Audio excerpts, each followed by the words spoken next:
Ladies and gentlemen, today I want to talk about a situation that's causing quite a stir in the world of Formula One. Our focus is on none other than Fernando Alonso and his recent public call-out of his team, Aston Martin, for their lackluster performance in 2024.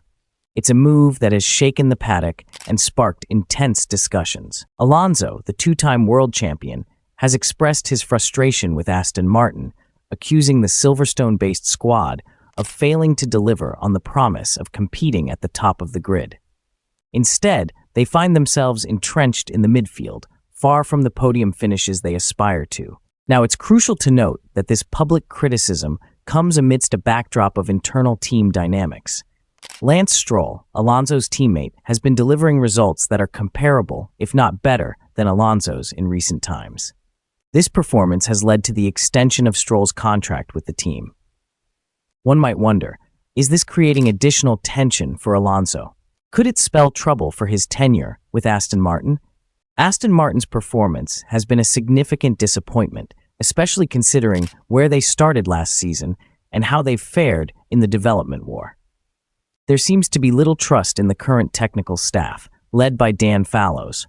The recent signing of Enrico Cardile, former technical director at Ferrari, underscores the team's recognition of their shortcomings. Alonso's impatience is palpable. Not being able to fight in Q3 regularly or contend for high points positions has clearly taken a toll.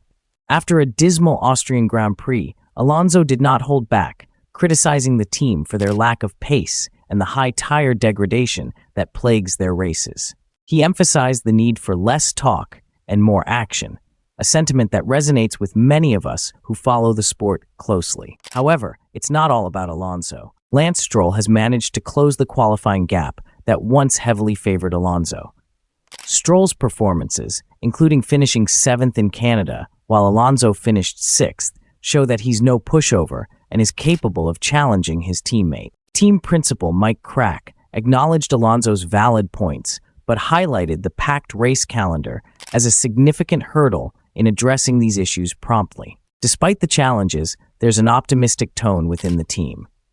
The hope is that the next batch of upgrades will bring the performance improvements they desperately need. Alonso remains hopeful yet realistic. He knows that making parts and implementing upgrades takes time. Aston Martin needs to understand their car better, and this process involves countless hours of hard work and fine-tuning. As it stands, Aston Martin is in a tough spot. They are not in a position to fight for the upper echelons of the championship table. Other teams like Haas and Racing Bulls are closing in fast, adding pressure on Aston Martin to up their game. In conclusion, Alonso's comments are indeed legitimate. They reflect the frustration of a driver who wants to compete at the highest level and the reality of a team that has struggled to meet those expectations. The question remains, can Aston Martin turn their fortunes around?